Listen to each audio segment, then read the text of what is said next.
Good evening, ladies and gentlemen. Our dignitaries have now arrived, and we will be commencing the program shortly. I kindly request everyone to please take your seats.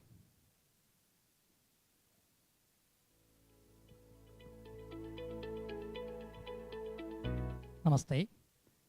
Good evening once again to all our esteemed guests, chief guests, and distinguished delegates.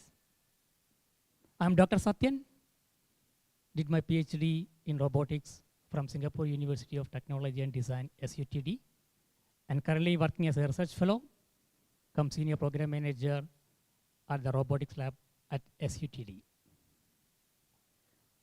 It's my pleasure to host this book discussion program today on behalf of Bharatiya Engineering, Science and Technology Innovation University, Vista, Andhra Pradesh, India. We warmly welcome you to this special evening dedicated to the discussion of the thought-provoking book, The New World, 21st Century Global Order and India by Dr. Ram Madhav. Let me also add,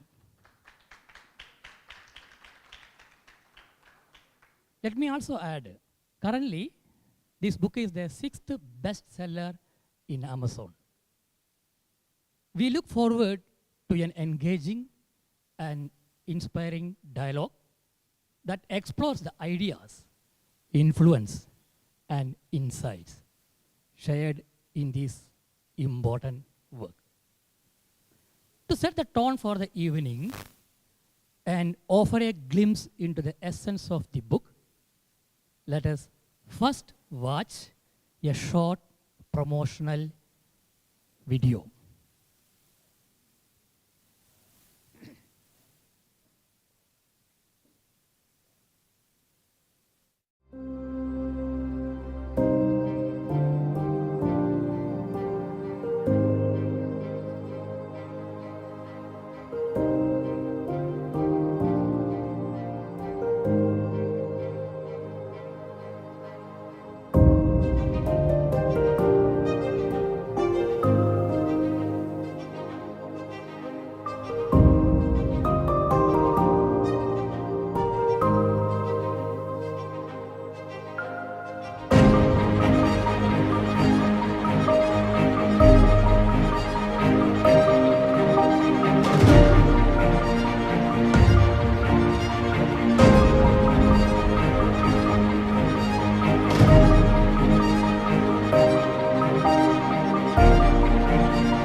Thank you.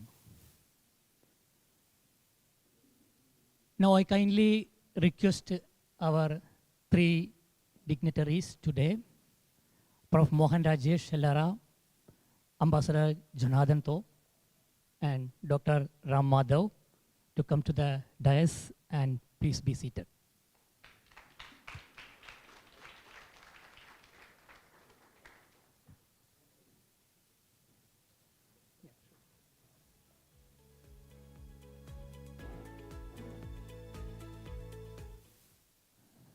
So as mentioned, we have three addresses today who will address you before the book discussion session. As welcome speaker, let me introduce Dr. Mohan Rajesh Ellara, Provost Chair Professor and Associate Professor at SUTD. He is a renowned academic and commentator on global affairs. Prof. Mohan is also the program chair for Center for Future Tech at Best IU. I invite Prof. Mohan for his welcome speech. Prof. Mohan.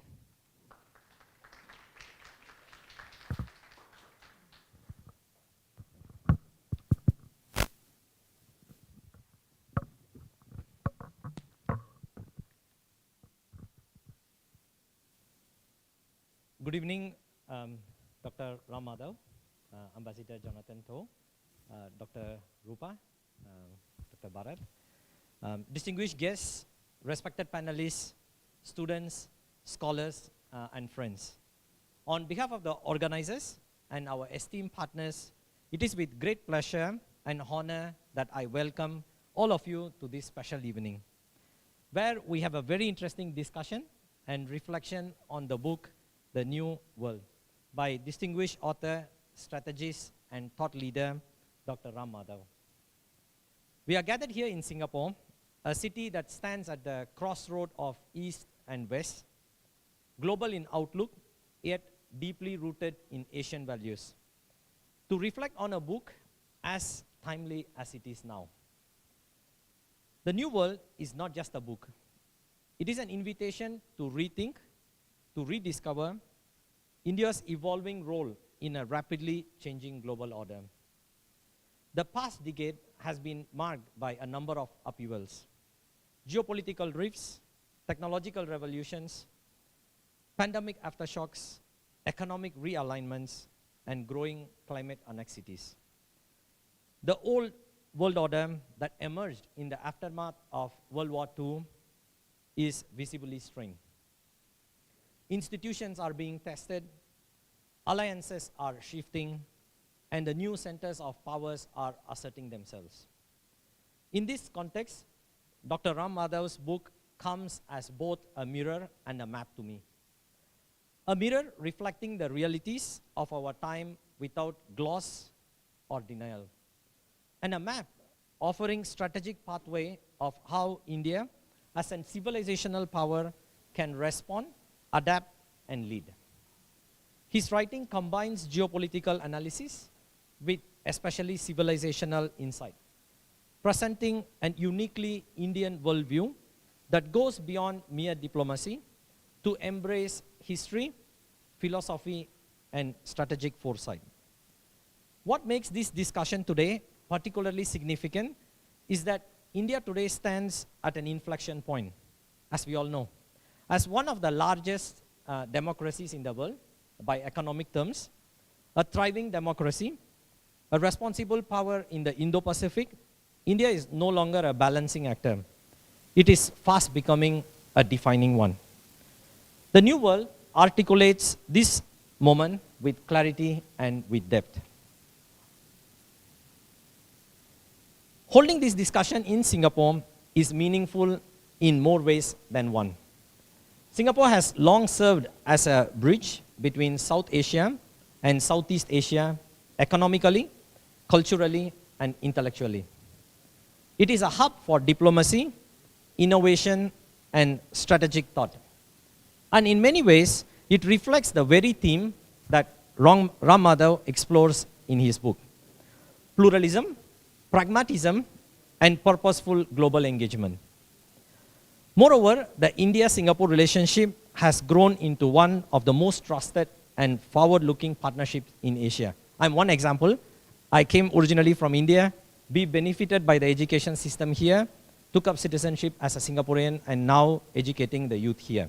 And we can see many, many more of my kind here. And that strongly testifies the strong relationship between India and Singapore. Whether it's digital technologies, artificial intelligence, fintech innovations, or people-to-people exchange, tonight's discussion is a natural extension of that ongoing dialogue between two vibrant nations.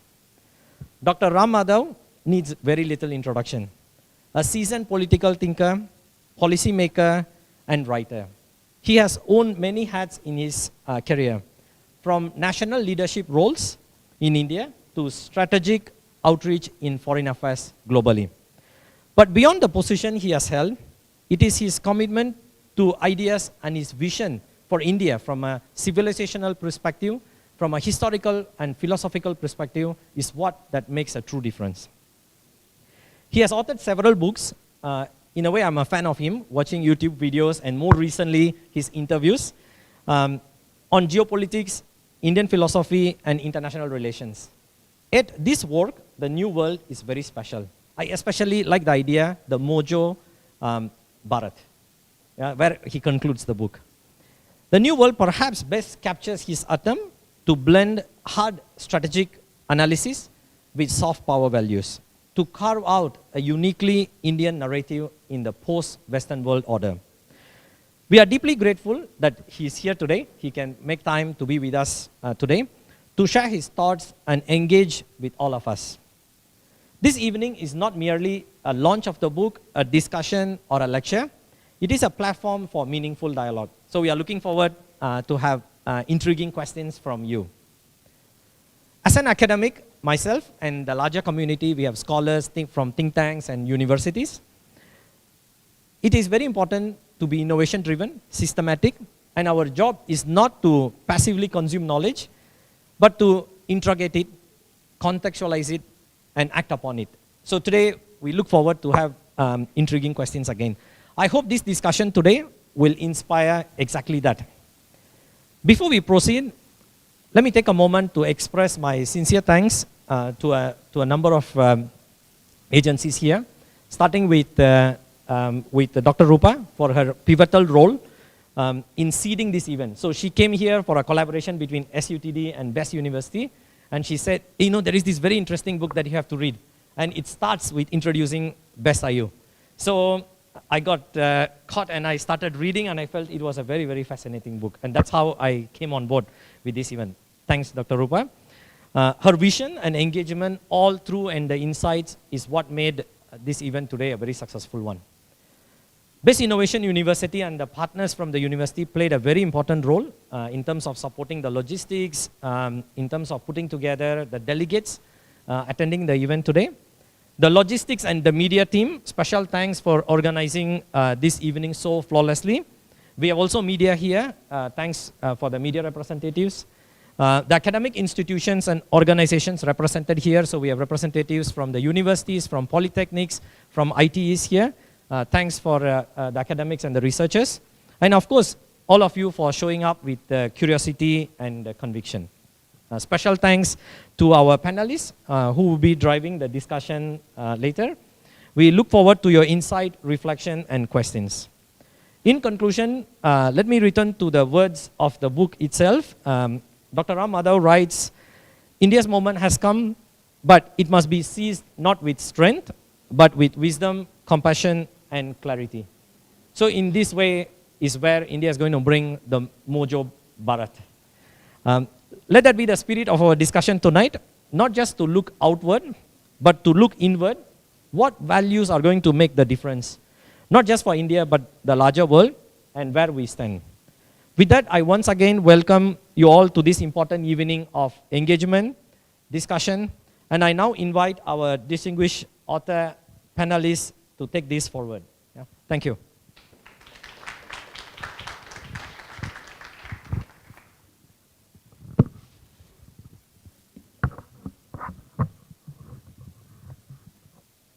Thank you, Prof. Mohan. Next, I invite Ambassador Jonathan Tho, a respected diplomat and thought leader in international relations and policy discourse. He shared the insight and perspective of the book. Sir. Thank you, and good evening to all the friends who have come. And Ram is an old friend of mine, and Dr. Rupa. It's a privilege to be here and to welcome Ram. I will speak a bit more personally about Ram, since I've known Ram for many years. Actually, I don't know whether you remember when we met. It was actually in September 2011, when Sushma Ji was here as the leader of opposition. And from there, I got to know Ram, and I was posted to India on Gandhi's birthday in 2011. So, you know. And I don't know if you remember, the first meal we had in Delhi was at this Yellow Brick Road cafe in Delhi. Is it still there? It's still there. So from those times, we had a very good relationship, and I learned a lot from Dr. Ram Madhav ji over the years. At that time, India Foundation was very nascent, and Ram was very much active as a Central Executive member. And we got to know each other, and I also had the privilege of attending some very significant events, one of them in Nagpur, together with on the anniversary of the RSS. And it was very exciting exposure for me to learn about Bharat. So I think it was a very eye-opening experience I had in India. And over the time from India, Prime Minister Modi came to power, and Ram became a general secretary in the BJP and was very involved in the NRI and the overseas Indian outreach. So he has played a very significant role in the early days, and I want to say that he's a doer. He's someone who is able to get things done, organize, and to further advance the interests of India overseas. So he's a man of many talents and wears many hats. So we also had a great opportunity to work together to come up with this Indian Ocean Conference. He's very modest. He doesn't even mention any of this in his book. But Ram has created a very important international movement over the Indian Ocean that puts India and its neighborhood front and center, focusing on the Indian Ocean, which is extremely important.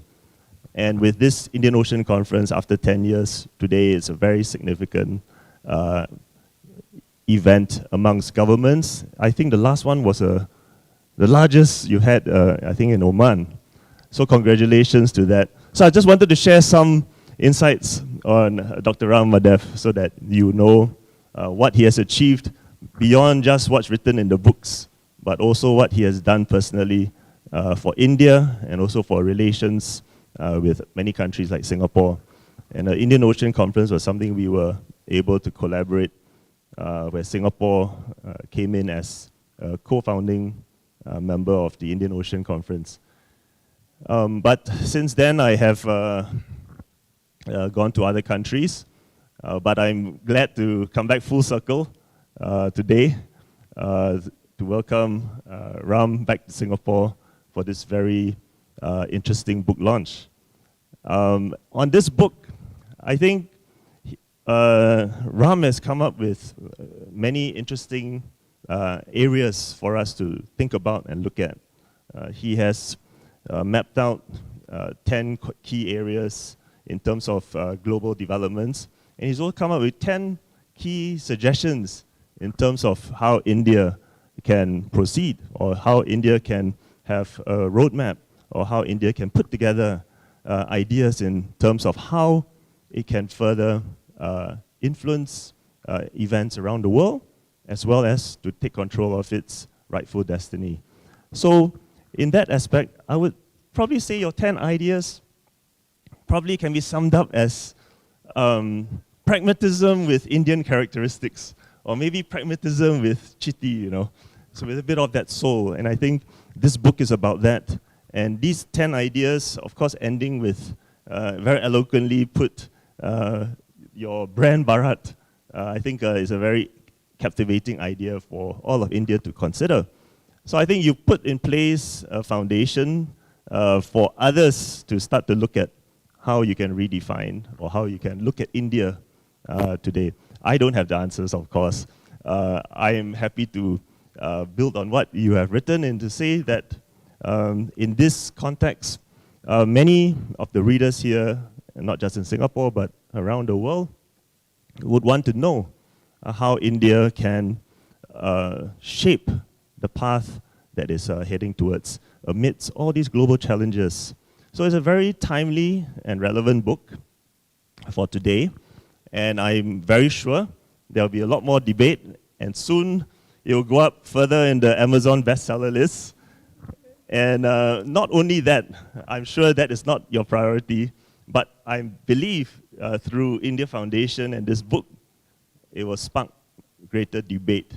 And for India and Indians to ask these questions, the key really is not the answer, but it's more the questions. So if you were to ask me questions later, I'll probably ask you a question back because I wouldn't have the answer.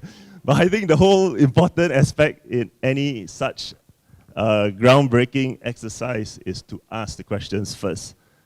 Certainly nobody expects all the answers. But over time, I think this book will form that basis for many more debates to come, not just in India, but in the region and the rest of the world. So once again, thank you for inviting me to this event, and congratulations to Ram Madhav on this auspicious occasion, and also for all the book launches you've had. I've been seeing so many on social media, and I'm very happy that you're here today. So have a very fruitful evening to all of you, and thank you very much.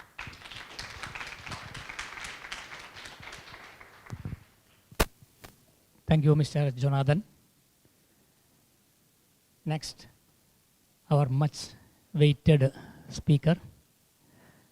It's my honor to invite Dr. Ram Madhav, President of India Foundation, New Delhi, author of the book, The New World, a distinguished intellectual, Indian politician, global thought leader, and strategist.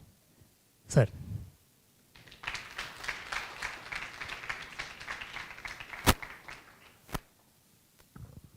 Thank you.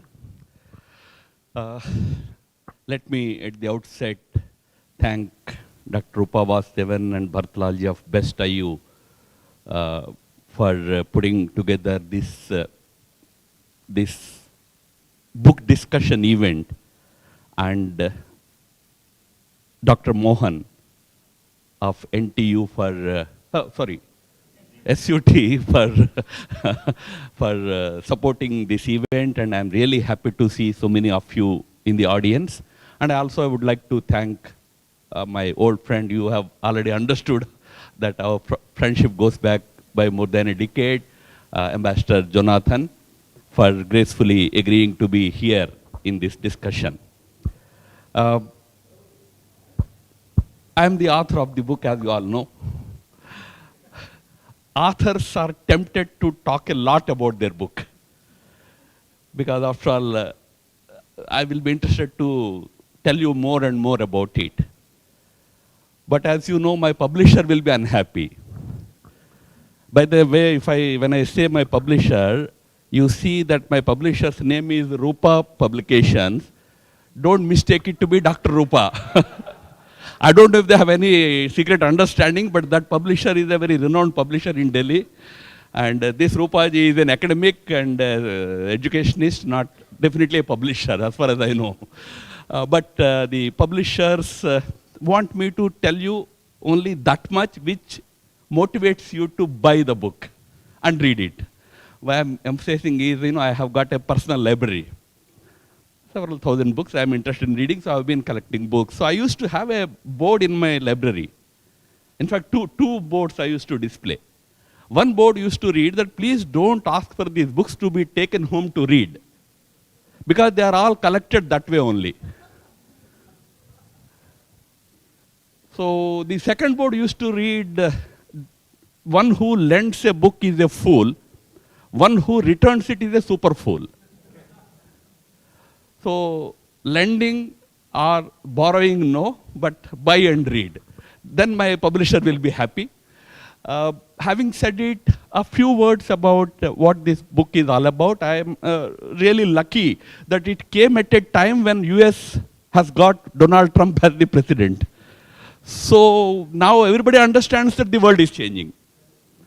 Otherwise also, those who follow geopolitics in the world always talked about the changing world order or emerging new order and all these things. What I tried to do through this book was to give a shape, a form to that changing world order. I, for one, strongly believe that the outgoing order, which was built after the Second World War in 1945, or a few months before that in late 1944, I would say. The first multilateral organizations that came into existence were the Bretton Woods institutions, as we call them, the World Bank and the International Monetary Fund. That was the beginning of the building of the current world order.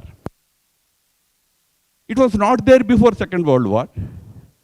It came into existence starting with 1945, and this world order was built through several institutions. The last one being the World Trade Organization, which was started in 1995. But I'm one of those skeptics who believe that the time and efficacy of this order has ended. Long live that world order. One may contest, one may have different opinion, and that's precisely the purpose. I mean, we can still discuss and debate over these issues. But I have given reasons, 10 reasons, which indicate that that old order is changing and a new one is taking shape. We are at the cusp of the transition. When transition happens, things look disorderly. In fact, one scholar who came to one of my functions, he said, it is a new world disorder, he said. It's a disorder. It looks like a disorder today. But out of this disorder will emerge an order.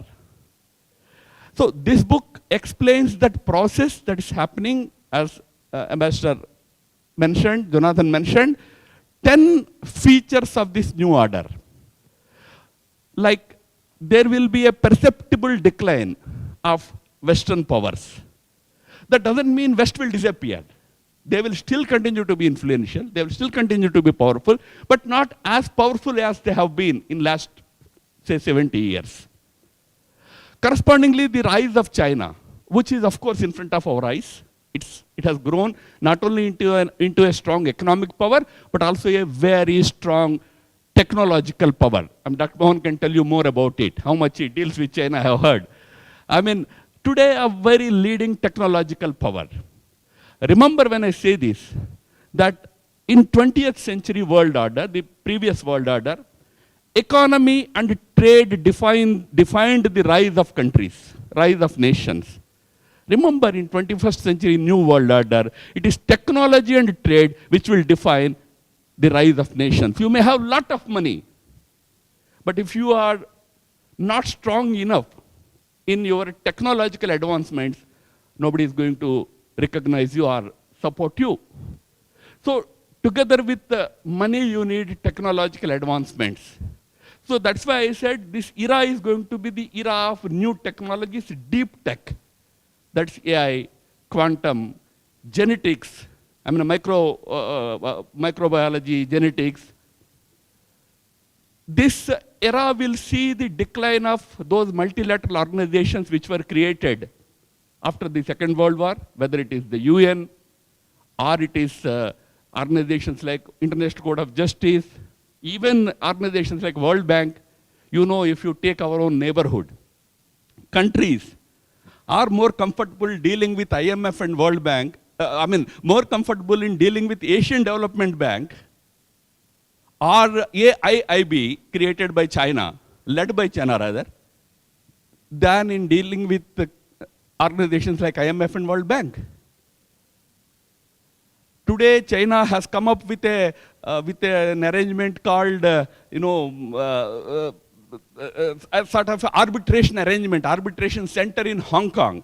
So countries, if you have issues between them, they don't have to go all the way to The Hague and seek some arbitration from World Court of Justice. They can simply go to Hong Kong. Things are changing. New institutions are coming up. So the old multilateral institutions will soon lose their relevance if they have not already lost them. Our foreign minister went to the United Nations last year to tell the UN leadership on their face that either reform or be prepared to become irrelevant. We need a big reform, but that reform is not something we are asking today. That reform has been pending for the last 20 years. but no reform happens there. As a result, those institutions are increasingly losing their relevance. I can give you a simple example. On Israel-Gaza conflict, there were more than 3 dozen resolutions at the UN. Did they have any impact? On Ukraine conflict, Russia-Ukraine conflict, there were equal number of resolutions at the UN. Has anything changed on the ground? So at the end of it, these institutions are becoming just talking shops. There are reasons for it to become like that, but that is where reform is needed. There was a time when India started seeking membership of the Security Council, permanent membership we want, because we are also a big country. We used to say that. Today it looks like, if India wants it, okay, India deserves to be there, but 5 other countries also deserve to be there. They are also asking, if you give to India, give to us also. Imagine with 5 countries with veto power what is happening today, and imagine a situation where you will have 10 countries with veto power. It will not function. So we need to rethink about multilateralism in the world. In its place is happening what is called minilateralism. Today ASEAN is a strong group. And we from India see ASEAN as central to entire Indo-Pacific. And in ASEAN, countries like Indonesia have ideas about probably having our own maritime order in this region. Means the UNCLOS, ITLOS. Forget about them, build our own order. So this minilateralism will be a defining feature of the new world. BRICS will be very important. ASEAN will be important. EU will be important. African Union will be important. GCC will be important. I heard that there was a GCC ASEAN summit. Have you ever heard about this kind of an arrangement? One minilateral coming and having a discussion with another minilateral. That is the kind of world we are entering into. Going beyond, I just added one chapter on something called heteropolarity. This is a very interesting concept. I think with that I will end. What I meant by heteropolarity was that while USA, China remain big pillars of the new world, and there will be several smaller poles, including, as I said, ASEAN, including India, maybe Russia, maybe South Africa, maybe Brazil, Turkey, today a big power in the Middle East. All these countries will be important poles. You can't ignore them, which we call generally as multipolarity. Beyond multipolarity is something called heteropolarity. That will be the new feature of this order, the emerging order. What do I mean by heteropolarity? You remember the date 22/02/2022. Does it ring any bell? That was the day when Russian army marched into Ukraine. 22nd February 2022. When they went into Ukraine, that day, they used malware to corrupt all the ground stations of Ukrainian satellites. As a result, Ukraine completely lost its communication network. I don't have to tell you how difficult it is to live without communications. Your army cannot communicate. The government cannot communicate. Obviously, Russians thought that now that they have no communication, we will take that country over in no time. What should a country do in such a situation? What should Ukraine do in such a situation? Conventional thinking would say that, okay, they should approach the European Union or probably Biden, the then president of the USA. They should approach them for help. You know what happened? The foreign minister of Ukraine went to one of the VPNs and went to X or what you call as Twitter and wrote to Elon Musk and said, Mr. Musk, you are wanting to take people to the Mars.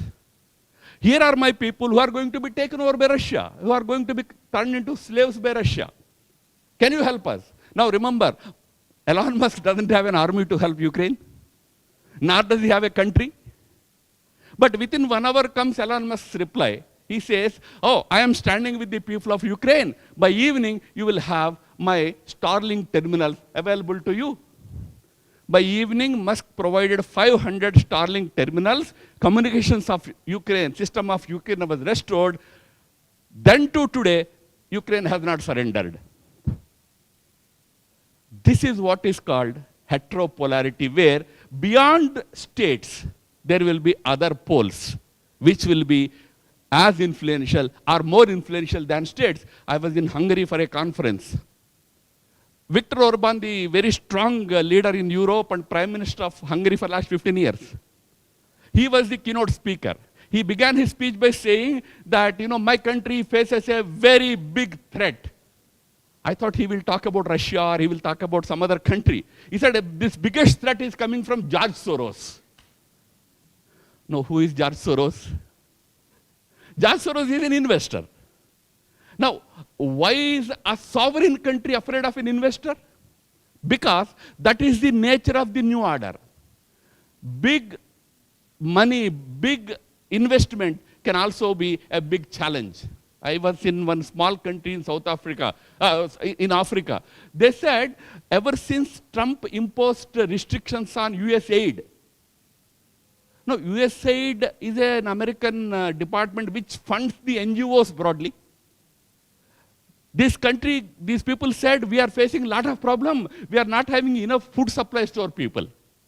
What has got NGOs to do with food supply in a country? We are into a world where all these forces will also be equally powerful as the states. Whom we called till other day. I mean, when I say we, I'm talking about India and people like us in India. We called Taliban a terrorist organization. They are the rulers of Afghanistan today. We call ISIS a terrorist group, but they are the rulers of Syria today. So, in this heteropolar order, not just the known conventional states, but many non-state actors will be influential players. It's not to value judge anybody, but to remind that this is the order we are entering into. States have to be careful about all these forces. So we are entering into that era of technology where one semiconductor chip can decide the future of your one industry. I know when COVID happened, the supply of semiconductor chips stopped. Supply to India, because we don't manufacture chips in India. We depend on all the semiconductor chips, imports of semiconductor chips stopped. As a result, all our automobile industry, it built a huge backlog. Why? Some chip is not available. The whole car you built, but that chip is not there. You can't actually send the car into the market. One chip can stop you. And I warned that coming years will see more and more of embargoes coming, more and more of national capitalism growing. Countries will think about their profits. They don't think about that whole globalist, global markets and all. We're entering into that kind of a world where heteropolarity, tech nationalism, all these aspects will become a reality. Friends, my book is about that emerging order, and in that, what India should do. What India should do is a small part. It's 1/5 of the book, but 4/5 is essentially about which kind of world we are going to enter into. This is my projection based on my understanding of the things. There can be debates, there can be more discussion, there can be agreements and disagreements about multilateralism I talked about. I insisted that we have to build new multilateralism, where minilaterals play an important role, not countries alone.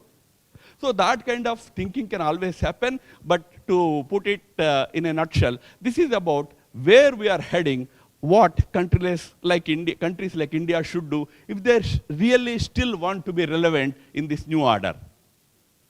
I am really grateful for all of you to be here to listen to whatever I and others have to say about this book. And again, as I said in the beginning, I urge all of you to try and see if you can read. Only one thing, I am interested to promote my book, so I can say that this book can be read by college students to senior scholars. This has different chapters, which probably will appeal to different sections, or if not, to all the sections of the intelligentsia. I thank you all for attending and giving this opportunity to me. Namaskar.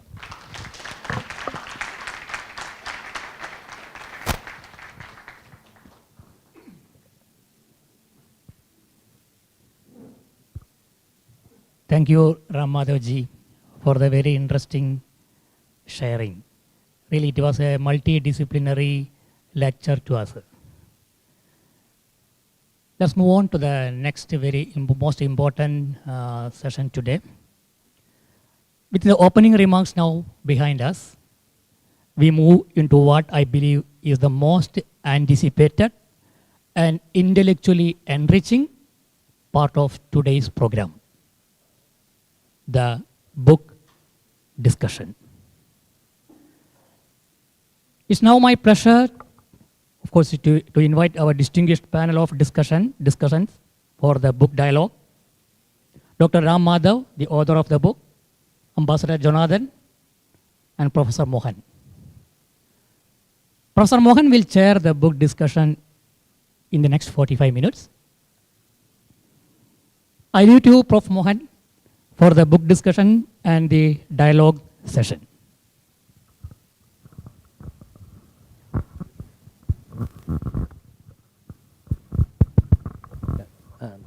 Thank you, Dr. Satyan. We are now in a very, very interesting part of this session. You know, even I teach at SUTD, and for students and public lecture alike, the most interesting part is where the engagement happens, right? And it's going to happen now.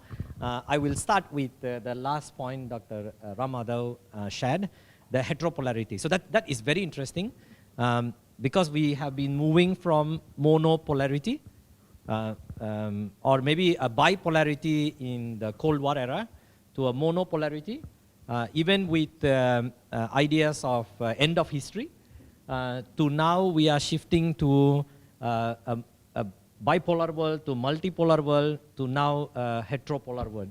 And this is super interesting to hear, right? Because we not only see now nation states, but as you rightly pointed, we see non-state actors. We see tech companies, right? I teach robotics, I build a lot of different robots. And we see also robotic firms making bigger play, right? Making humanoid robots. You may have seen robots running and boxing and dancing and doing a number of things. So tech actors are playing larger role, as we say in geopolitics. I'm sure all of us are very, very keen to know more in terms of the role of players like ASEAN, players like India in this heteropolar world. In fact, for Singapore, probably Jonathan knows about it more. I quoted one very, how do I put it, a very aggressive conversation between Minister Shanmugam and a Facebook official in Singapore. This was simply about something that Singapore government wanted from that official, that Facebook official. The way he defies and the way he challenges Singapore government's, Mr. Shanmugam, everybody knows he's one of the most powerful ministers. And he had a chairman of that committee also.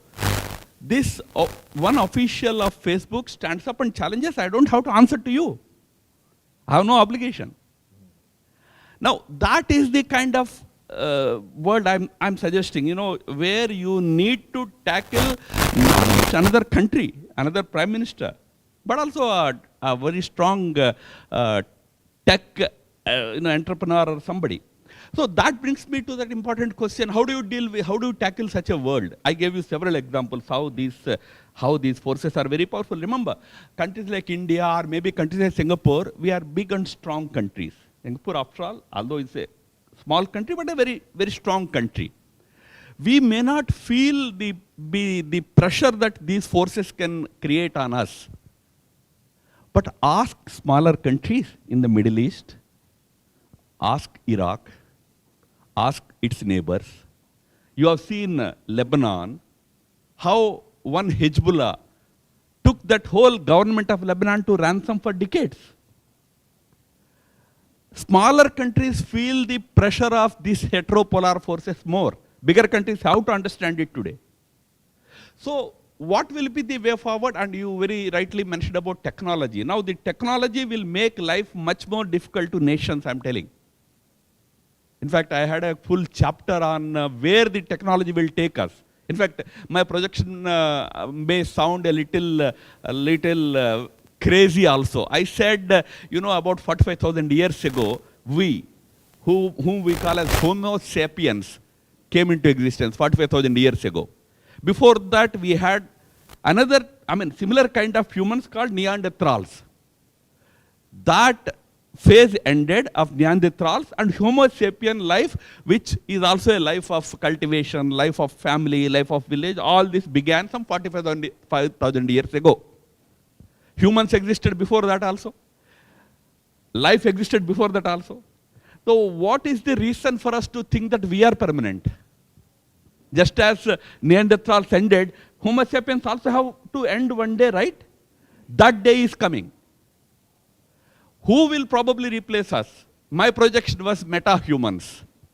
Means humans with much higher capability than all of us.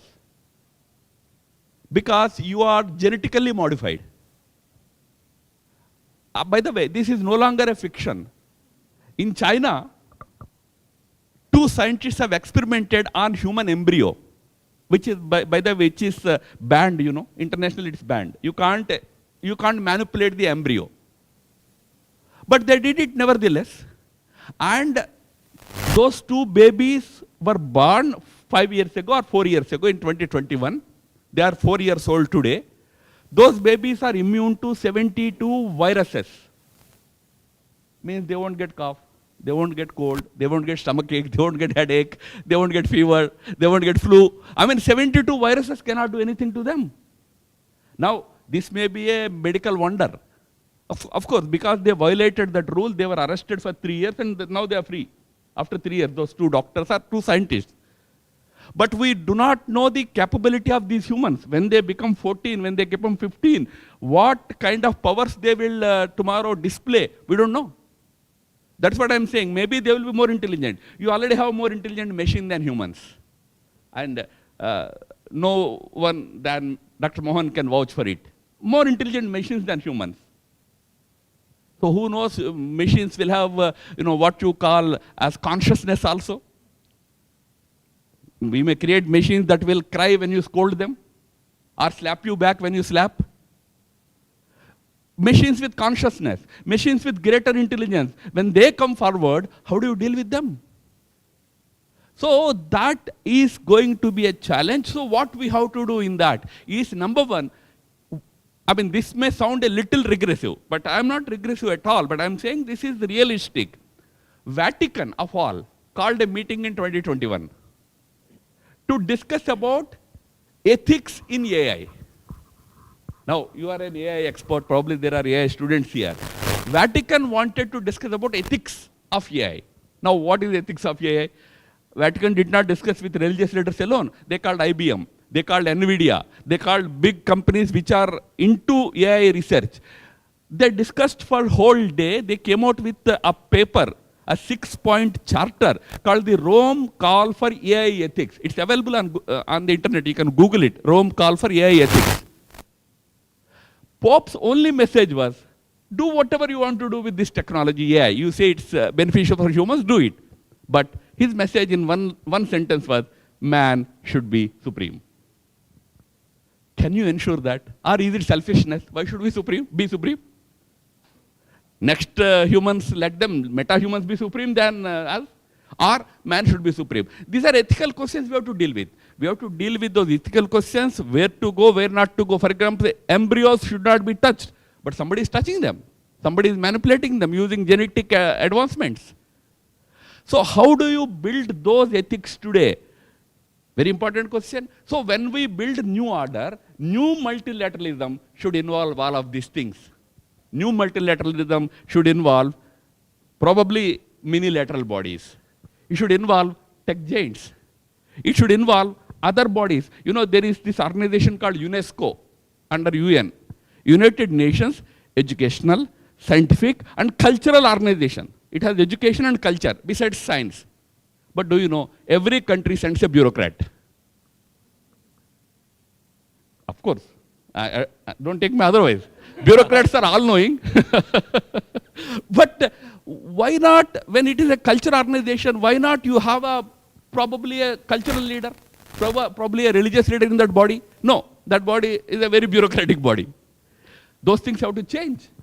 You have to involve all of them. If today Vatican has a view on AI, about ethics, discuss it in the United Nations. But today's framework doesn't allow that. That's what I'm saying. When you are entering into this new world, when you are entering into this heteropolar world, tech-driven world, you have to build new institutions. One has to be courageous about it to stand up and say, let's build new institutions. Thank you. I would like to seek opinions from Ambassador Jonathan.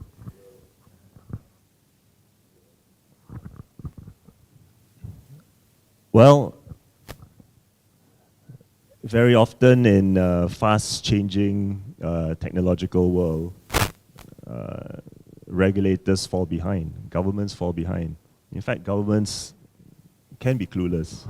Technology moves so rapidly. In a way, it's become very asymmetrical. You have very intelligent, powerful bodies that innovate at such a rapid pace that bureaucrats cannot keep up. Politicians have no idea what's going on. They can just say it's black or white. They have no idea what's in between. So that's really a key challenge. So whether or not minilateral will help or not is also questionable, because really it's about who's in the body, who are in the body of decision makers, as you rightly pointed out. Who are the people who can come up with innovative solutions that will have consensus? Consensus making in the world is extremely difficult, which is why multilateral institutions have constantly been having challenges. United Nations is one of them, and I had served at the United Nations before, and I totally know how it works and how it does not work, and including the Security Council. So really, how do we then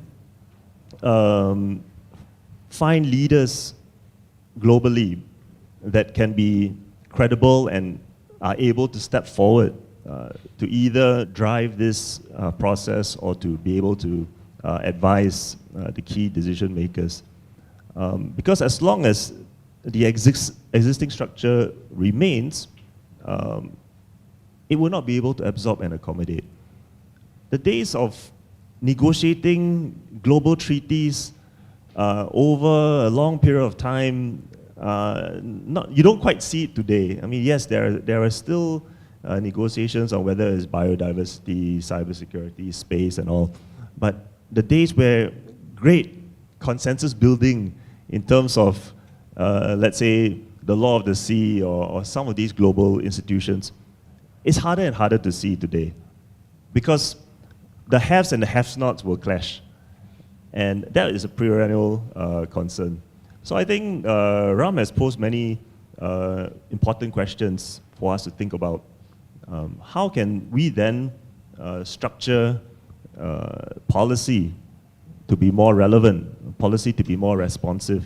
And I'm very confident every government is struggling with this. Singapore is a small country. We very much base our policies on principles and pragmatism. That's fantastic. But if the world is not going to respect principles, then it becomes a bit of a problem. Then we have to see how we are able to adjust and how we are able to be nimble.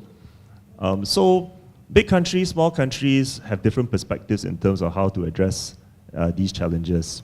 But universally, the problems are there. It's very asymmetrical. It's very fast-paced, very fast-moving, and we have a lot of catching up to do from the policy point of view. I think that is quite apparent to see. And I think India also would be able to find itself a position as well amidst all these transitions and change to put forward some forward-looking positions and to lead the world as well. You see, when the last world order was built, it was built on the basis of one document. It's called the Atlantic Charter. You know who drafted that Atlantic Charter? Just two leaders. Roosevelt, President of USA, and Churchill, Prime Minister of UK. Those days it's called Great Britain. The charter that was envisioned by two great statesmen had led to the building of a new world order. But remember, when the world order was being made, those two were not there. Roosevelt already was dead, and Churchill was, he lost the elections and he was removed as Prime Minister. But that one document became the basis for building a completely new order. Our problem today is, number one, don't take me otherwise, there are many great leaders in the world, but do we still have statesmen in the world? We have great leaders. Donald Trump is not a small leader, he's a great leader. Of course, we have good leaders like, Prime Minister of India, President of Xi Jinping of China, but we don't see eye to eye. We don't get together. I always cite the example of one great leader of this country, President Lee Kuan Yew. One man, how he transformed this whole country, you see. From that very poor backwaters of Malaysia to today, one of the most powerful countries, at least in ASEAN region. I always tell, in ASEAN, I was going through our foreign ministry's data. For every 10 visits we make to Singapore, we make one visit to the other ASEAN country. You are that influential today. How did it happen? One man with that vision. So this new order, I believe, needs that kind of a visionary approach, but a visionary approach that can take everybody along. That's the challenge. China has its own plans. It has Global Civilizations Initiative, this initiative, that initiative. It wants to build a different order. But how many are ready to sail with it? So that is where the crux is. I agree that what Mr. Jonathan said. Today, every country is really flummoxed how to deal with the situation. On a day-to-day basis, we are handling it in India, on a day-to-day basis. But how do we build an alternative? How do we build an institutional framework to deal with this new world is something about which serious thinking has to happen at the highest level. Let's hope something like that happens. So I see another very, very interesting and connected question, right? Now we have multilaterals, minilaterals, non-state actors, tech actors, and so on and so on. And this in a way drive some form of globalization, right? So even though we have globalization that underpins in the background, there's also a strong growing trend of localization where countries are starting to look inward. How can I grow my own technology, maybe my own economy, my own ecosystem for trading? This can be within a country, it can be within a region.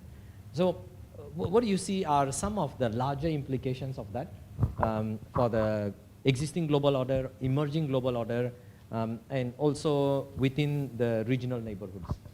Yes, so in a recent interaction, I mentioned about what were the debates happening at the time of building of these global multilateral institutions, economic institutions especially, what we call as the Bretton Woods institutions.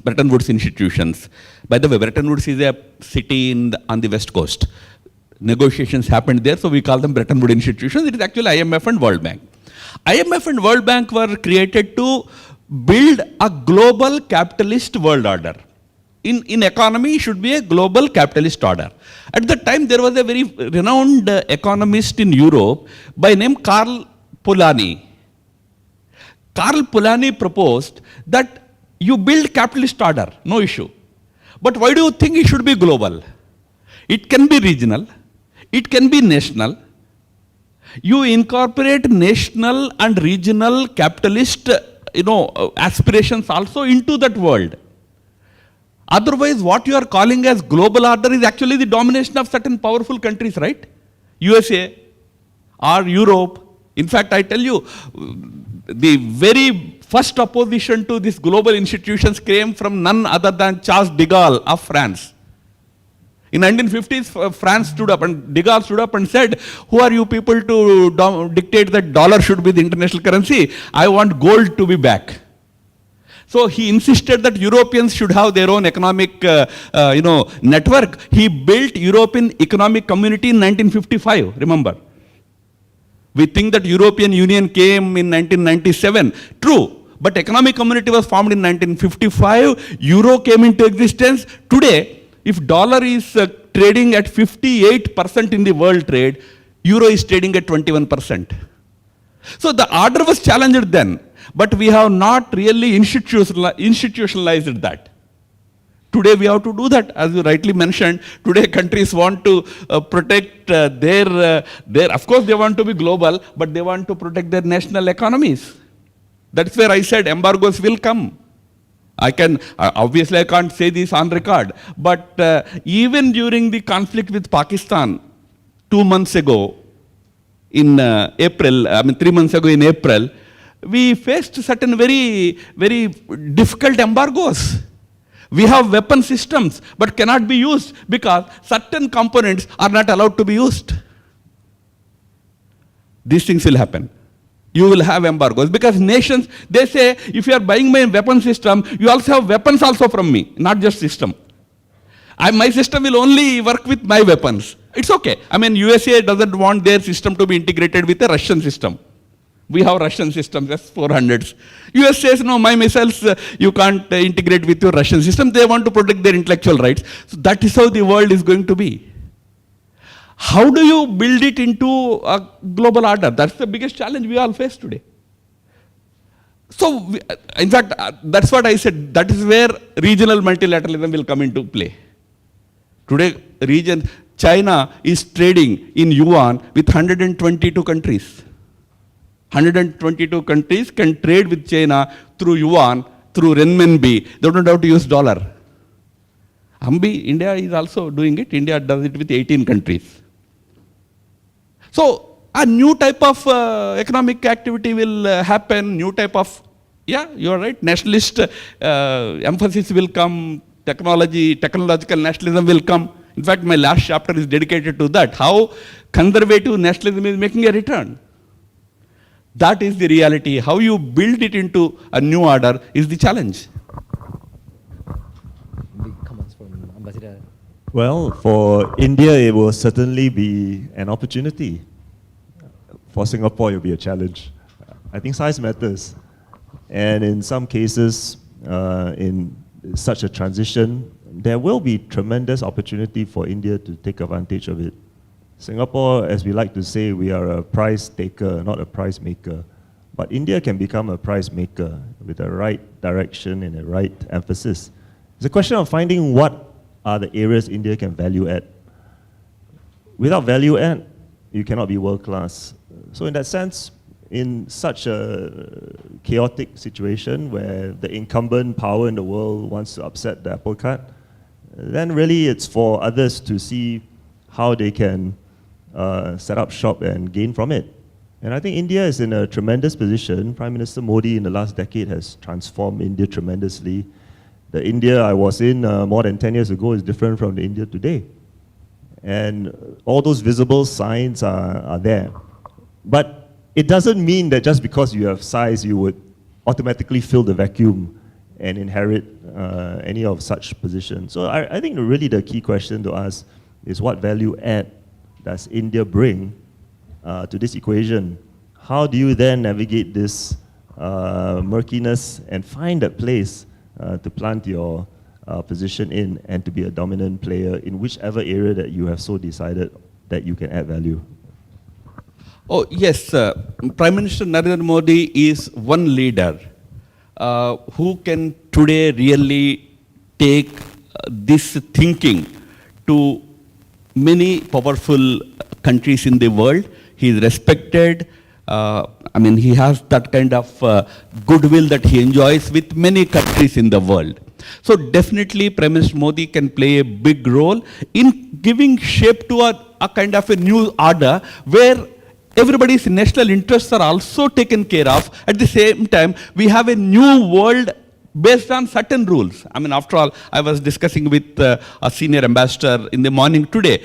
We both agreed on one point, that you can't have a world where there are no rules. Might is right. That kind of world you can't have. You may have for some time, which you see today happening here and there, locally.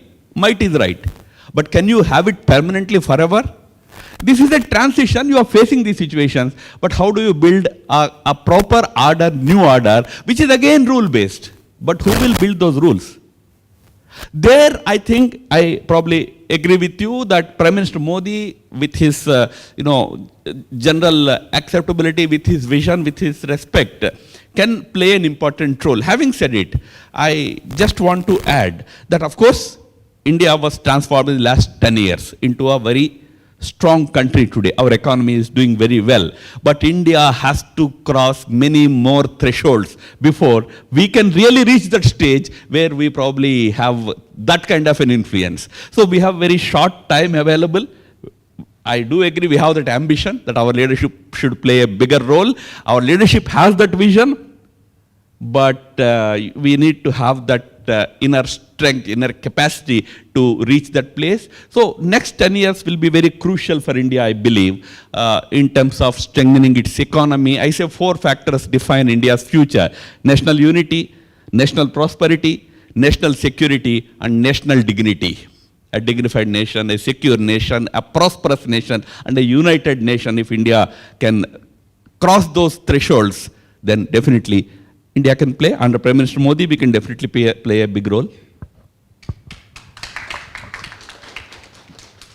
So connected to that, right, is the brand Bharat. I think it will be a very, very interesting time to hear from you, right, how all these challenges and opportunities would connect to this big idea of the brand Bharat. And also it's intriguing to hear new ideas like moving from democracy to democracy.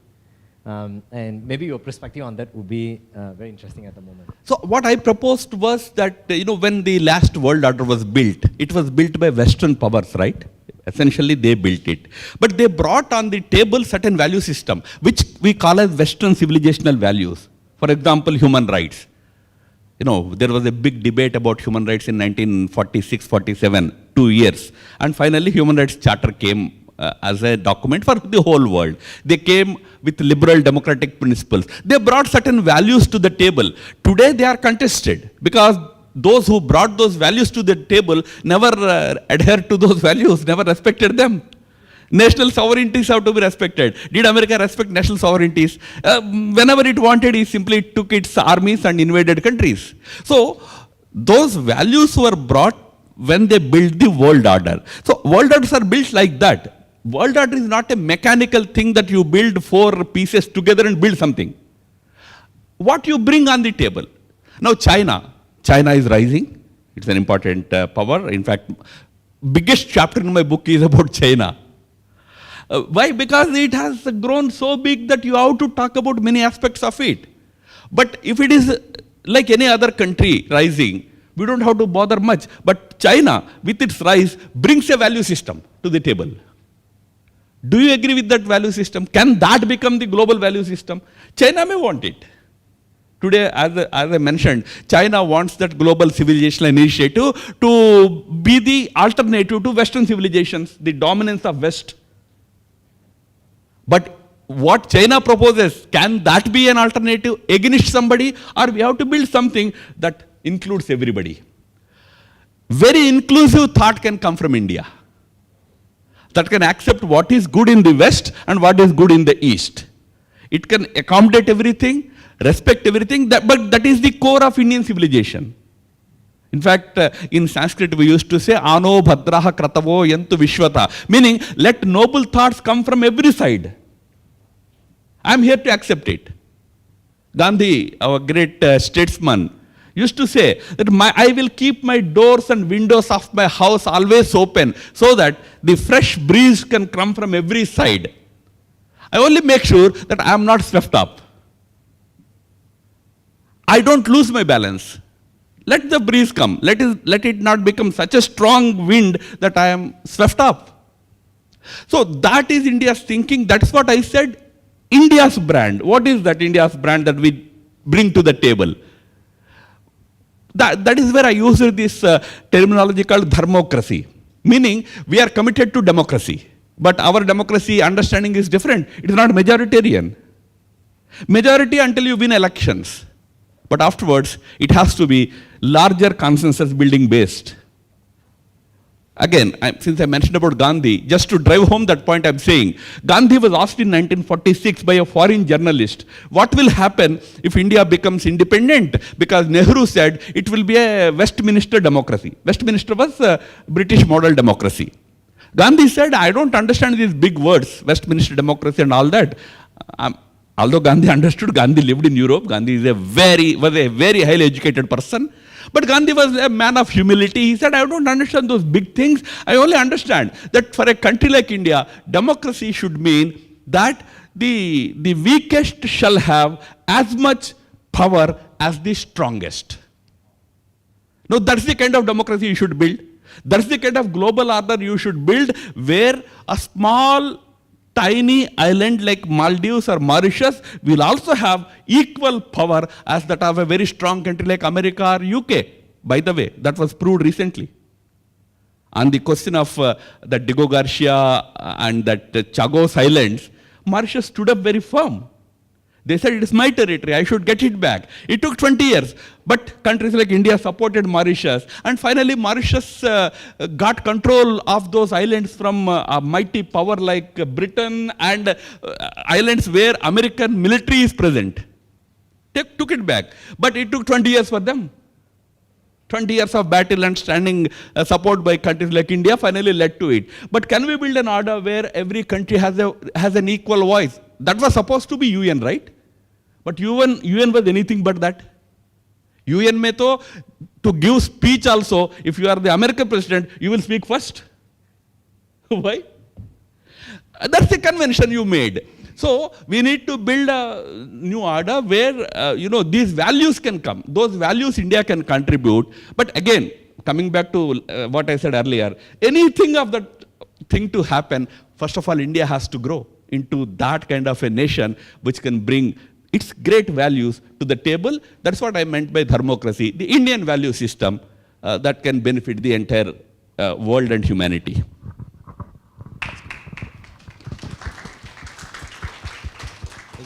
Please from the ambassador. I don't think I have much to add. I will only stress that from a small state point of view, we certainly look for institutional systems that respect the rule of law, that respect equality among the states. And such an idea is very compelling. It's a question of how to put it to practice. Putting it to practice is always challenging because whoever sits at the table, there will always be some privilege somehow. So this idea of democracy is a very interesting one that India can certainly promote. Civilizations have long history and thinking behind what they can propose. And I think it's a very interesting idea that Ram has proposed, and we can certainly debate more about how it could shape up to become an alternative system. Thanks. Yes, so I think it's time that we open questions from the audience here. Yes.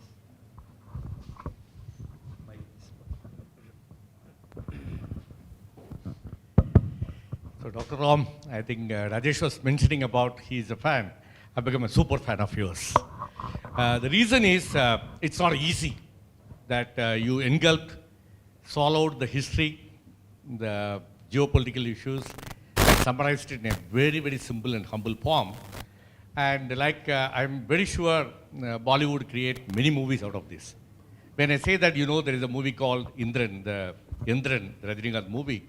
They thought about this, how robots take over the countries, right? I have some comments on what you mentioned about the global order. We have now 3 or 4 issues, not only order. One is the human existence. Now robots and AI is coming and replacing people. What do you do?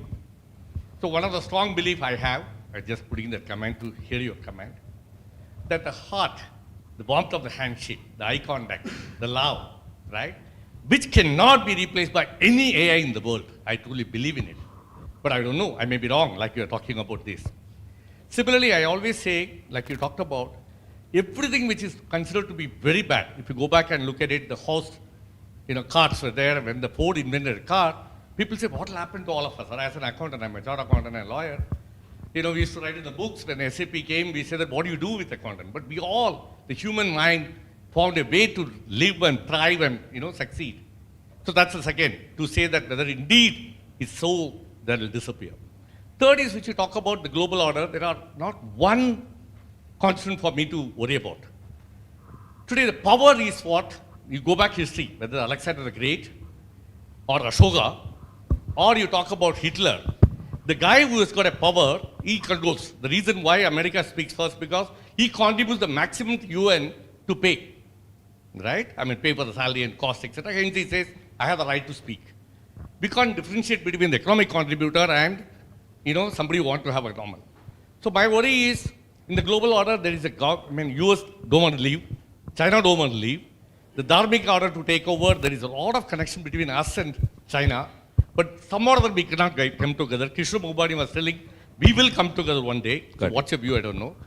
So my questions to you are 2 or 3. 1, what will happen to human, per se? You're saying we may disappear. Got it. 2, what will happen to the global order when you talk about techno, like Elon Musk himself can become a thing? What changes can bring? These are the 2 questions. Thank you. No, on a lighter note, when you said heart is in our control, many people, their hearts are controlled by what is called pacemakers. Your heart is not in your control. Anyway, already machines have taken over your hearts. But technology is real. The way, the strides that AI is making, especially artificial intelligence is making, and the biggest danger I see, I'm sorry, Dr. Mohan is here, but biggest danger I see is the intersection of genetics and AI, which is happening, is going to create, if you don't control, if you don't think about those red lines and ethics, it's going to create something which you cannot imagine. As I said, if you have a human who is immune to 72 viruses, and what will be his power tomorrow, we don't know. If he punches you, is it like any other man's punch, or that punch will be something else that you will go somewhere? We see in Telugu movies especially, the hero does like this and that fellow goes 30 feet. Maybe these fellows, when they grow bigger, they will do that. You don't know. So it's a very tough situation for us. What happens to humans, don't worry, not in your lifetime, you will be happy. But maybe 100 years from now, maybe 75 years from now, there will be a different kind of humans, which you already see in movies, right? In movies, people, those humans who come from another planet are actually machine men. Their whole body is like a machine, but they have human sensitivities. They respond to you and all those things. So maybe we are moving in that direction. I call it meta-humans. Meta-humans will be a reality in our lifetime. People, how many of us already have chips in our body? Several of them. So that definitely will be a reality. But about how to build the new order in this chaotic world is the biggest challenge. That is where we are stuck. We need, just to mention, in 1947, March, in India, Jawaharlal Nehru took initiative of hosting Asian Relations Conference. This was the first effort to create a Asia-level unity. Asian Relations Conference. Singapore was not there in 1947, but Malaysia was there. 28 countries, leaders of 28 countries came together. Gandhi addressed this conference. There was a grand vision for Asia. But somehow after India became independent 3 months after that, this idea was given up.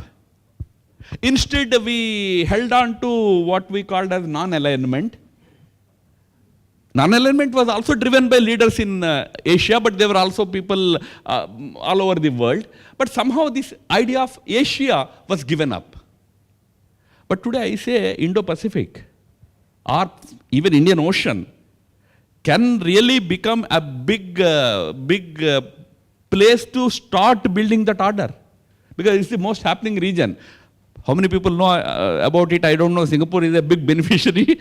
70% of the world's container trade passes through Indo-Pacific. Through basically Indian Ocean. I was in Brunei.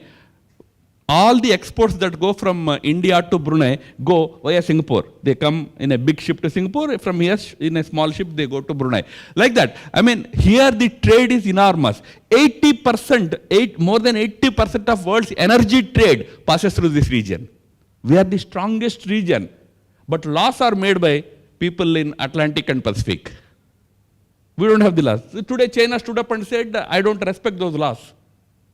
I don't accept in-class and it-class and unclass. Over. But can we build an order here? That is how we have to begin. We have to begin to probably create a good order here. And based on that, we have to build a global order slowly. It will take time. That's why I said we need statesmen. One person I can think of is Prime Minister of India. There can be a few more. They have to come together and build it.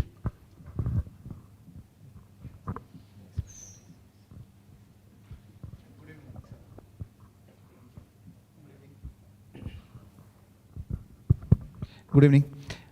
Thank you so much for the discussion enlightening. This is Avinash here from, I've been in Singapore for 16 years, and this is my Karma Bhumi, which I say, where I came for my postgraduate and settled down eventually. I have two questions for you. One is, the last world order was created after a very significant event of the Second World War, and that's how you start your book as well, by enlisting all the critical. So if you take in the last 70 to 80 years, which have ensued then, there has not been a single event that has had a major magnitude, except COVID, of course, but it was a world calamity and everybody got together.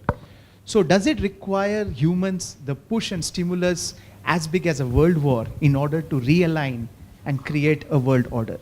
Yes, we have small alignments, multilateral alignments, but associations like Shanghai Cooperation and BRICS always are in the news for saying, oh, is it going to change or is irrelevant now? And you hear the news, even the BIS Summit right now is having the same question. So that's a question. And if it is so, what event do you predict will lead to that? I hope it's not an unfortunate event. The second question is more internal to India. I mean, in Veda we say, Sangachatvam Samvadatvam Sambho Manasi Jayatam, which means let us all pursue together with one force. Singapore is a good example where pursuit of excellence in the last 60 years, it's the 60th year this year, where we pursue excellence. Prime Minister Modi has done that, tried to do that. But how as a society can we all amalgamate together in order to push the nation together? We are a huge country, we have 1/5 of the world population. How can we motivate? We talk about human resource. What are the few things that's happening in India as an insight for all non-residents here that you can tell us that the country is in the right direction? What else can happen? Thank you so much.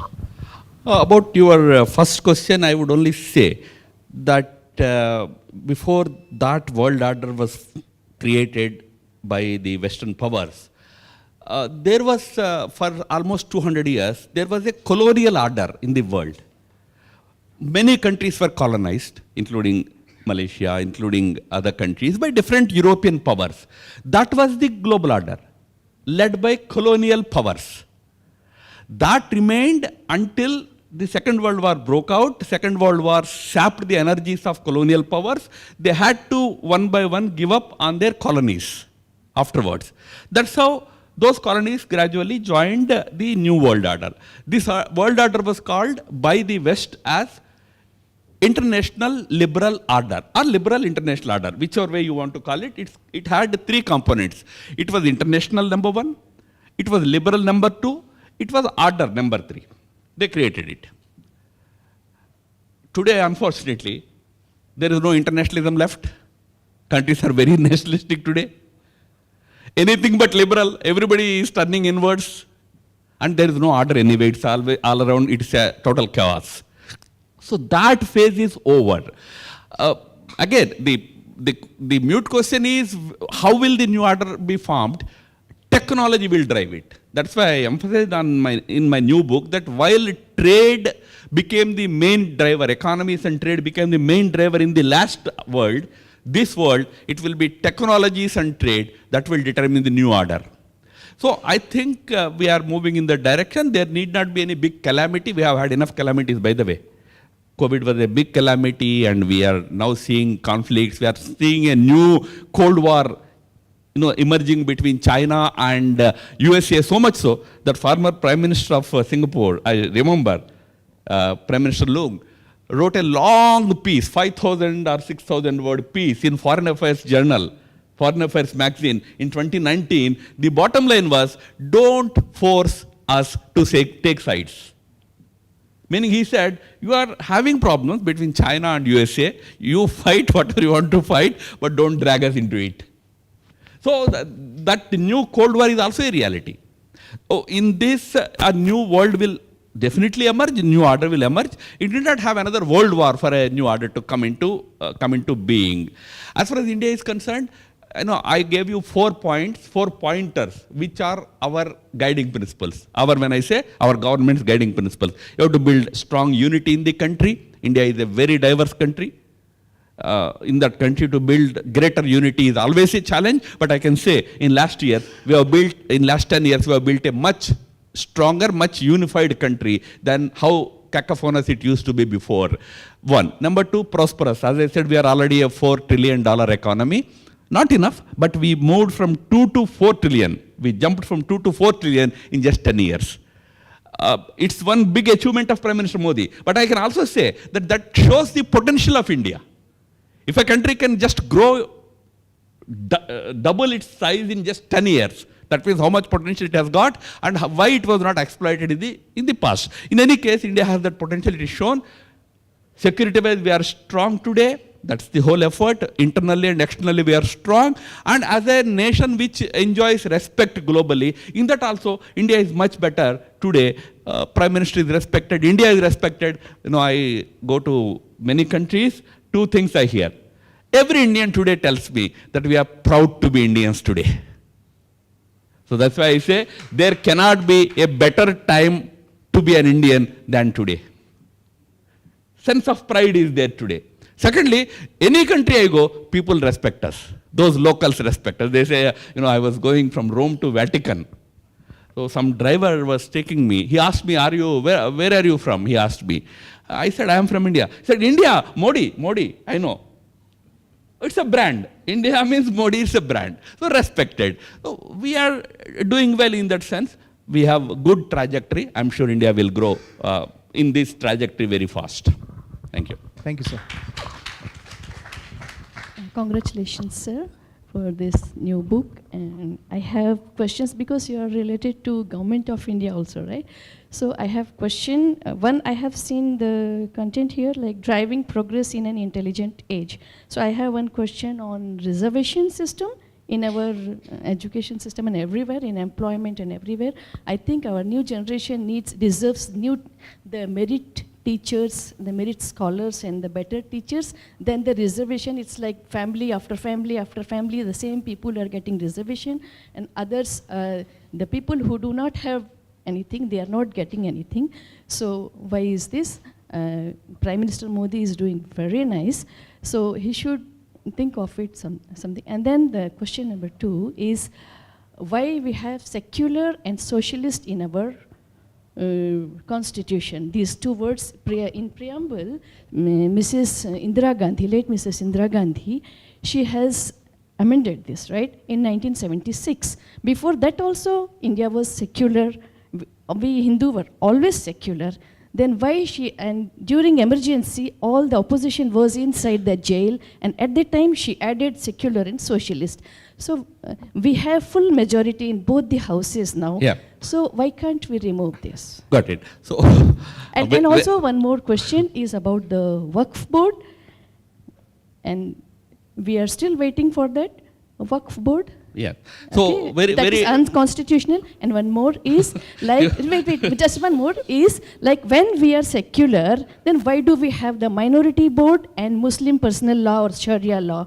Or if those boards are there, then secular and socialist should not be there. Yeah, I mean, these are all very important domestic debates. You should come back to India to discuss all these issues in India. maybe not, probably this is not the right place. I mean, sitting outside India, probably those issues need not be discussed. But except that on that reservation issue, because a lot of Indians are there, let there be no misconception about it. See, reservations is like in a family, suppose somebody is little weak or little backward, every member in the family tries to encourage him. That's how we did it. But remember, reservations are only for entering into something. There is no reservation for passing out. Like, there's a reservation, you can get into a medical college. But to pass out of the medical college, you have to get the marks. So to say that because of reservations, quality is suffering is not true. But the bigger question is merit suffering? That's your main question. We are now trying to ensure that merit doesn't suffer. If you are meritorious and you don't have opportunity, that kind of situation should not be there. Then that is an injustice to merit. So we are trying, the best way is to increase the size of the cake. Create more opportunities, create more institutions. That's why today Prime Minister took the initiative, Modi ji took the initiative of building one medical college in each district. Now, only medical colleges are where we have some problem with respect to getting admissions. And that's the reason why our students go all over. Rupaji knows how many countries our students go for medical education. Small countries. Because India, enough seats are not available. So we're increasing the cake. Once you increase the cake, everybody will get an opportunity. I hope in the given Indian situation, we need to continue with it. But your point is very important because like every system, that system also needs some reform. Like, same person should he continue to get, same family should it continue to get, or maybe it can be given to members of same community, but others should get the opportunity. Those are some internal debates we are having. Yes, we have majority, but as I said, it's not majority. The majoritarianism is not our way. We have to build larger consensus, take everybody along. On all these issues, we'll build consensus and take appropriate steps. One more question is, let others ask. Let others on ask. halal certification. No, that's okay. Those are all. Why do we have halal certificate for the Okay, prasadam? ma'am, those are other debates we can do. Thank you.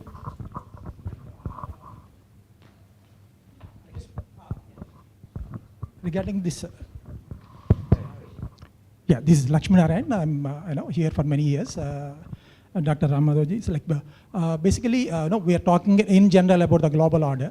Okay, I just wanted to be specific and like to know your take.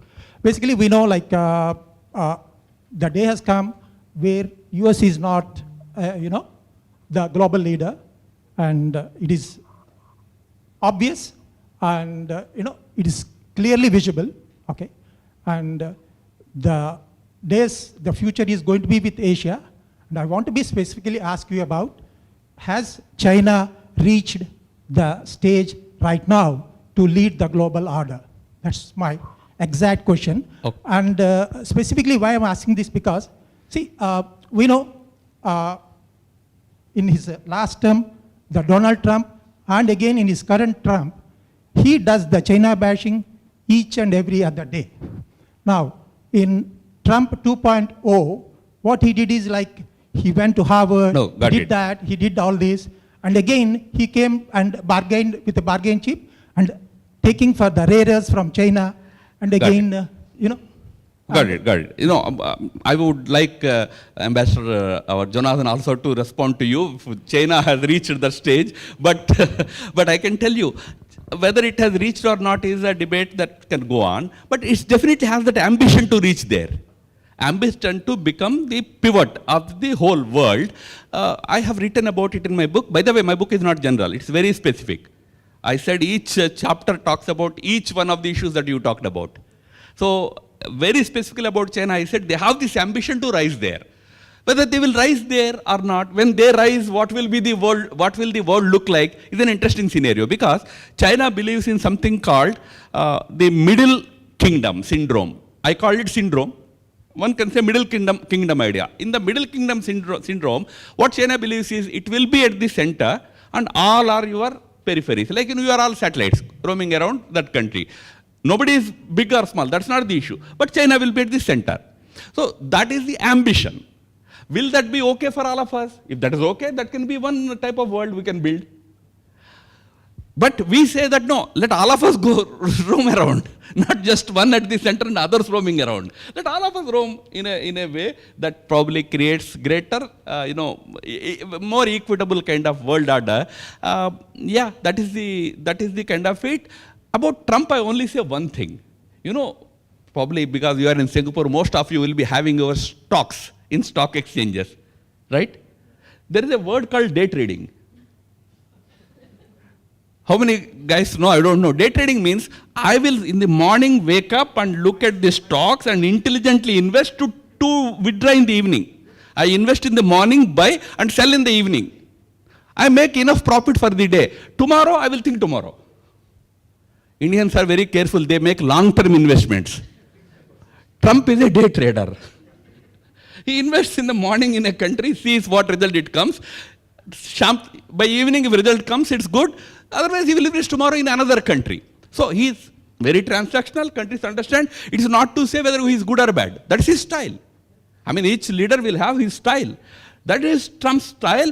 Maybe it is benefiting their country. That's why people are supporting big. I mean, today also he continues to be he continues to be very popular in, Pew ratings and all. He's a different type of leader. You have to learn to live with that kind of leadership. You can't choose the leader in another country.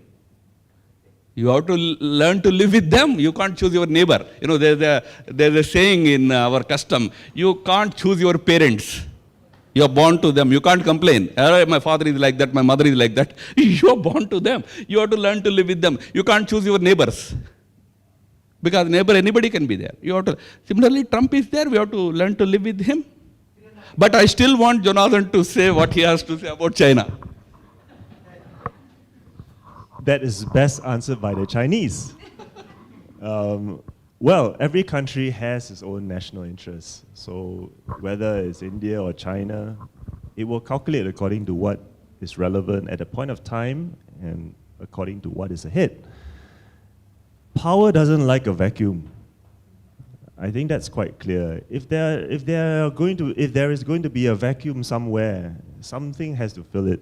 So it's just a question of context in terms of which stage of history, which stage of development. Like the question posed about AI and how it's coming so rapidly. Actually, I don't think anybody has got any predictions right about AI. No one has got any predictions right about the rate of progress and development. So those are really the known unknowns, right? You don't really know, but you know that you don't know that. So if there's going to be a vacuum, then maybe countries that are able to fill it will fill it. And if we were to think ahead as a futurist, then we would say, oh, of course, there will be a rate of change, there will be a rate of progress, there will be a rate of development in terms of technology. But where we always get it wrong is how fast. And it's that speed that creates the conundrum there where governments are not able to respond well. And maybe they respond incorrectly and it creates vacuum, it creates space, and that others will fill it up. So in a roundabout way, I'm saying please ask the Chinese government.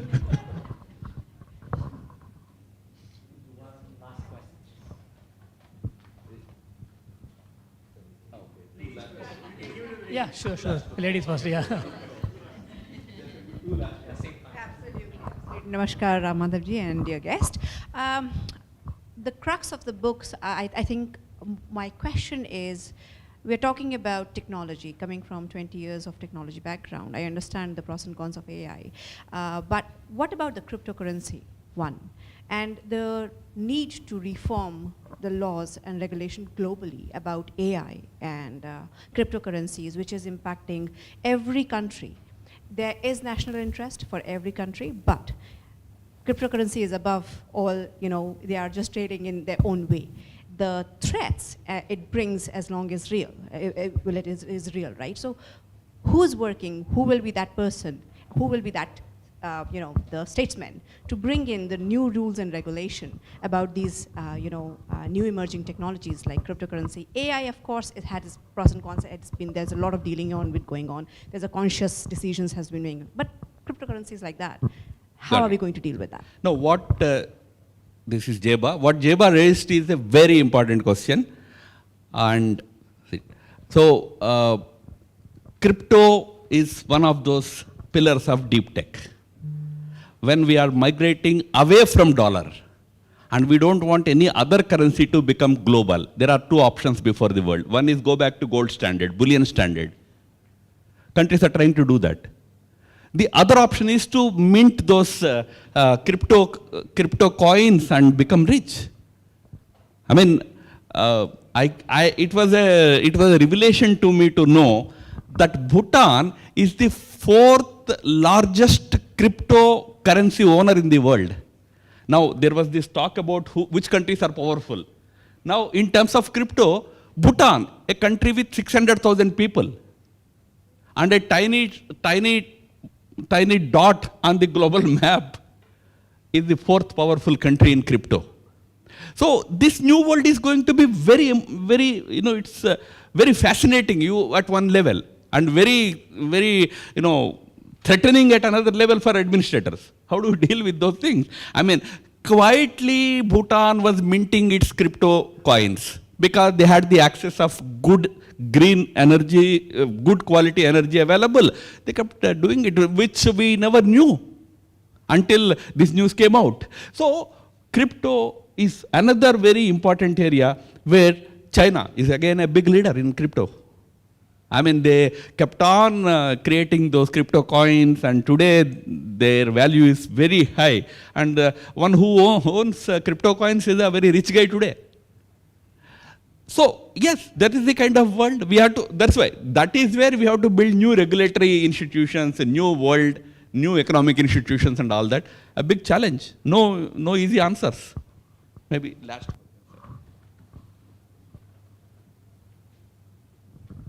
Although it's the last question, welcome again to Singapore. Good to see you. And I haven't read the book, but we should be able to get something more. My question is more about, you talked about multilateralism, minilateralism, and then heteropolarity. One of the minilateral organizations would be SARC. Do you think it's still going to be relevant, or it can be, it's kind of lost its shine? What can happen to SARC, and how they can become more relevant in this new world that you're saying is about minilateralism? Yeah, of course. Many minilaterals will play a role. Whether SARC will be able to play that role, I have my own doubts, given the history of conflict between India and Pakistan. Let's be frank. So whether that South Asian Association, the way it was envisaged some 40 years ago, whether it will work today, I have my own doubts. Now, can you exclude Pakistan and still do it? No, then we have BIMSTEC, Bay of Bengal Initiative for Multi-Sectoral Engagement. So many different types of minilaterals will emerge. What will happen to SARC? I can't say anything now.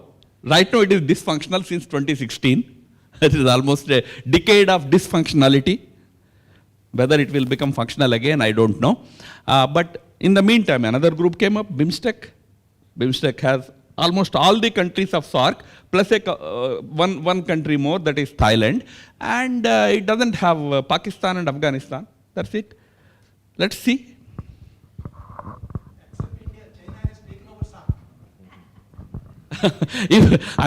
In South Asia, if India is not there, what is South Asia? South Asia. Again, I would like to thank Dr. Ram Madhav and Ambassador Jonathan Powell for the insightful sharing. So again, thanks to the audience for the insightful questions that trigger a lot of exciting discussion here. Thanks to all the discussants and the wonderful audience for the enriching session filled with reflections and takeaways that will certainly resonate with us for a long time. Next, it's a felicitation session. May I now invite Sri Bharat Lal Meena and Dr. Rupa Vasudevan to kindly felicitate our discussants. Please give them a big applause. And first we felicitate Dr. Mohan Rajesh Ellara, Associate Professor SUTD, also the Program Chair for Center for Future Tech at Vista U, Prof. Mohan.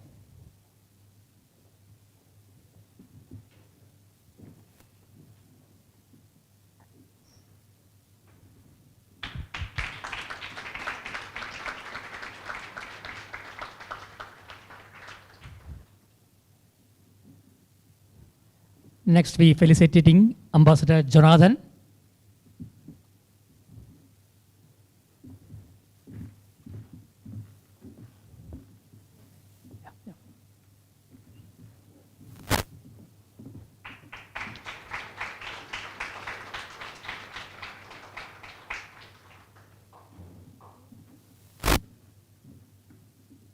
Finally, Dr. Ram Madhav ji, the author of the book, The New World.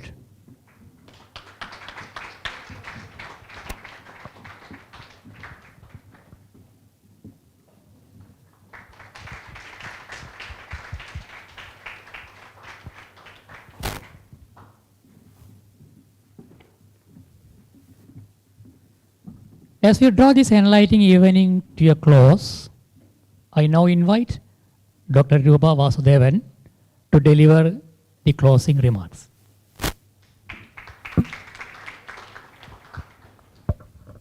Good evening, everyone. I see a house full here, and why not? It's such an interesting book. I'm very sure that this discussion that we've had today has sparked curiosity in you to read the book, to delve deeper into what it has. And please don't keep the joy to yourself, and recommend the book to your friends. It's a book for all genres. I have read the book myself. Don't lend, please recommend. So, you know how that ends when you lend. So we had a little bit from Dr. Ram Madhav. He has a collection of 3,000 books in his library. We know how he has collected those. So I know Ram Madhav ji for a while now. I've been attending his events. I'm also honored to be part of the India Foundation as the General Council member. Apart, of course, with everybody knows about his intellectual depth. He's a visionary thinker, and I would say that he's always ahead of the curve. To write a book of this nature needs exceptional foresight. A remarkable leader that he is anyway. What I believe is putting things in perspective. I think this is one of the first books we've heard tall leaders talk about the New World Order, the New World Order. But having done that kind of a research and putting it in the form of a book and simplify it for a layman in 10 chapters and then positioning Bharat there is no small feat at all. So round of applause for him, please.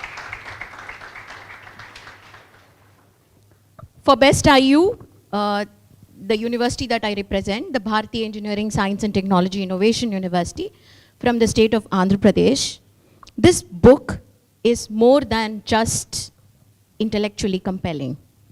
It's personally meaningful for us because we've been that little spark in the whole, from the whole book, which triggered the thoughts of this remarkable piece. So thank you so much. It's truly gratifying for us to be mentioned in the book. Ambassador Jonathan, thank you for accepting to be a part of this discussion in such a short notice. I know you go a long way, and I think the 45-minute conversation we would have last time during lunch, you mentioned Dr. Ram Madhav ji's instances and your experiences with him for about 30 minutes. So I know where it comes from, the respect, the regard, and the fact that you're here. Thank you so much for being there. Professor Mohan, you're homegrown. But thank you so much for putting up this wonderful event and curating it with your entire SUTD team. Such meaningful conversations need a whole village, and more than everyone else, I would like to thank the audience here for being part of this book discussion on a Monday evening. You've had a rather, waking up on a Monday, going to work itself is a big deal. You've come here at 5:30 after your work hours, attended this session in full house. Thank you very much for being there. As we depart, let's carry forward the very spirit of this dialogue into our own spheres, and as thinkers, as citizens, as tech professionals, and all of you who have gathered here today, let's continue to reflect on the ideas and shape the new world. Thank you.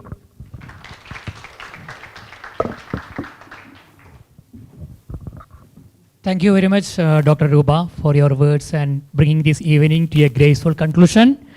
With that, we officially conclude this book discussion program. Good night and thank you.